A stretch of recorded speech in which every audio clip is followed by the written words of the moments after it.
만 39살의 선수가 6번째 월드컵 무대에서 득점왕 1위를 달리고 있습니다. 이게 현실입니다. 안녕하세요. 축구열정입니다. 오늘은 아르헨티나가 스위스를 3대1로 꺾고 4강에 진출한 그 숨막히는 드라마를 처음부터 끝까지 완전 분석해 드리겠습니다. 단순한 승리가 아니었습니다. 동점 허용, 퇴장 소동, 연장 혈투까지 이 모든 과정의 중심에는 역시 메시가 있었습니다. 그런데 오늘 저는 경기 분석만 하려는 게 아닙니다. 메시가 어떻게 이 나이에 이 무대에서 이런 활약을 펼칠 수 있는지 그 서사 전체를 함께 돌아보겠습니다. 끝까지 보시면 왜 메시가 단순한 축구 선수가 아니라 살아있는 전설인지 다시 한번 느끼게 되실 겁니다. 메시가 처음 월드컵 무대를 밟은 건 고작 18살 때였습니다. 2006 독일 월드컵이었죠. 세르비아전에서 교체로 들어가 데뷔골을 터뜨리며 전 세계의 시선을 한 몸에 받았습니다. 하지만 당시 감독은 너무 어린 메시를 완전히 신뢰하지 않았고 아르헨티나는 8강 문턱에서 무너지고 말았습니다. 화려한 시작이었지만 결말은 아쉬움이었습니다. 두 번째 도전은 2010년 남아공 월드컵이었습니다. 이번에는 전설적인 마라도나가 직접 감독을 맡으면서 기대감이 하늘을 찔렀습니다. 마라도나와 메시, 이 조합이라면 우승도 가능하다는 말이 나왔죠. 그런데 현실은 냉혹했습니다. 메시는 이 대회에서 단 한 골도 넣지 못했고 독일에게 0대4로 처참하게 무너지면서 또다시 8강 탈락이었습니다. 두 번 연속으로 같은 팀에게 당한 겁니다. 여러분도 그 장면 기억나시죠? 마라도나가 벤치에서 넋을 잃고 바라보던 그 표정이 아직도 생생합니다.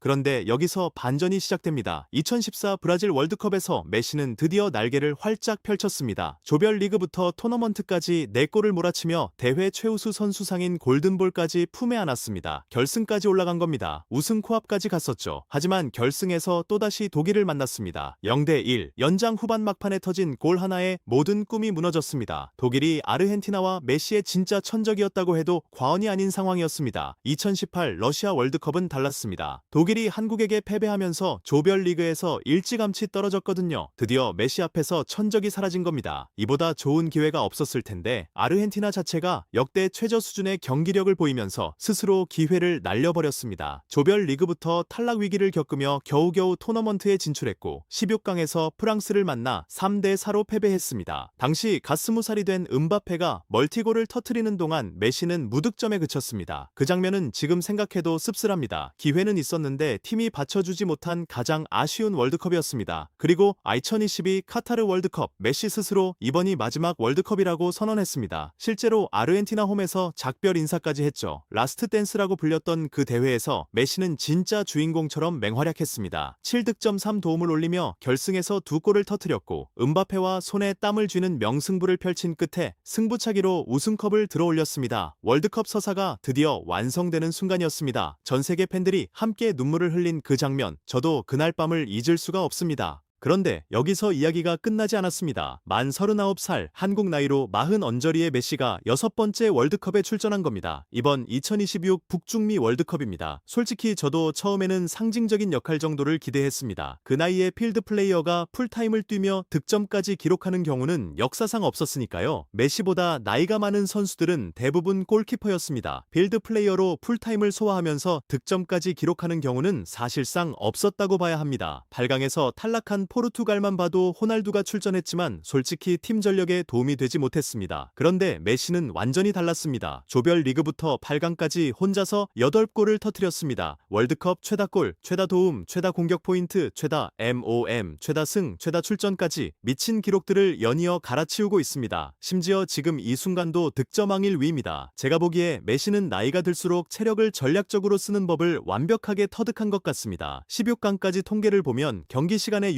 62.7%를 걸어다니며 체력을 비축합니다. 그러다 결정적인 순간에 폭발하는 거죠. 16강 이집트전에서는 아낀 체력의 절반 이상을 단번에 쏟아부으며 팀을 역전승으로 이끌었습니다. 이게 바로 39살 메시의 생존 전략입니다. 그 메시의 아르헨티나가 4강을 향해 스위스와 맞붙었습니다. 나머지 4강 대진은 이미 확정된 상황이었습니다. 프랑스가 모로코를 꺾고 올라왔고 스페인이 벨기에를 제압했습니다. 아르헨티나가 스위스를 잡으면 노르웨이를 침몰시킨 잉글랜드와 맞붙게 되는 구도였죠. 객관적인 전력은 아르헨티나가 앞섰습니다. 하지만 아르헨티나의 경기력에는 의문부호가 따라다녔습니다. 아프리카의 카보베르데에게 3대2로 진땀을 뺐고 16강에서도 0대1로 끌려가다 메시가 진심 모드로 전환한 이후에야 3대2 역전에 성공했으니까요. 제가 보기에 아르헨티나는 메시라는 안전핀이 빠지는 순간 전혀 다른 팀이 됩니다. 대부분의 득점이 메시의 발에서 시작됐고 다른 선수들은 기회를 날리거나 날카로운 모습을 잘 보여주지 못했습니다. 메시 없이는 아르헨티나가 확실히 약해 보인다는 말이 나오는 이유입니다. 반면 스위스는 슈퍼스타가 없는 팀입니다. 하지만 그게 약점이 아니었습니다. 탄탄한 피지컬과 끈끈한 조직력으로 여기까지 올라왔습니다. 1954년 자국에서 열린 월드컵 이후 무려 72년 만에 밟는 8강 무대였습니다. 간절한 만큼은 누구에게도 뒤지지 않았을 겁니다. 양팀 포메이션을 보면 아르헨티나는 4-1-2-3 포메이션으로 마르티네즈가 골문을 지켰고 타글리아피코 로메로 마르티네즈 몰리나의 포백 앞에 파레데스가 수비형 미드필더로 배치됐습니다. 중원에는 데폴과 메겔리스터, 전반계는 메시와 알바레즈가 투톱으로 나섰습니다. 스위스는 4-2-3-1 포메이션으로 고베이가 골문을 지키고 로드리게스, 아카치 엘베디 자카리아의 포백, 자카와 프로일러가 더블 볼란치, 이선에 은돌리 소우리더, 원톱에 엠볼로를 배치했습니다. 선수 명단만 보면 아르헨티나가 압도할 것 같았습니다. 하지만 경기 시작 휘슬이 울리자마자 예상을 완전히 뒤집는 장면이 펼쳐졌습니다. 오히려 스위스가 아르헨티나를 거세게 몰아붙인 겁니다. 7분 만에 슈팅 2개를 때리며 피지컬로 밀어붙이는 힘이 대단했습니다. 그런데 여기서 분위기를 한 번에 바꾼 건 역시 메시의 발이었습니다. 전반 10분 메시가 올린 코너킥을 메겔리스터가 정확한 헤딩으로 연결하면서 선제골이 터졌습니다. 키가 176cm밖에 안 되는 메겔리스터가 덩치 큰 스위스 수비진 사이에서 절묘하게 헤더를 꽂아 넣은 겁니다. 이 어시스트로 메시는 월드컵 본선 통산 10번째 도움을 기록하며 역사상 최초의 20득점 10도움이라는 전무후무한 기록을 완성했습니다. 선제골 이후 아르헨티나는 여유를 찾았고 스위스는 점유율을 높이며 계속 압박했지만 별다른 효과를 거두지 못한 채 전반이 1대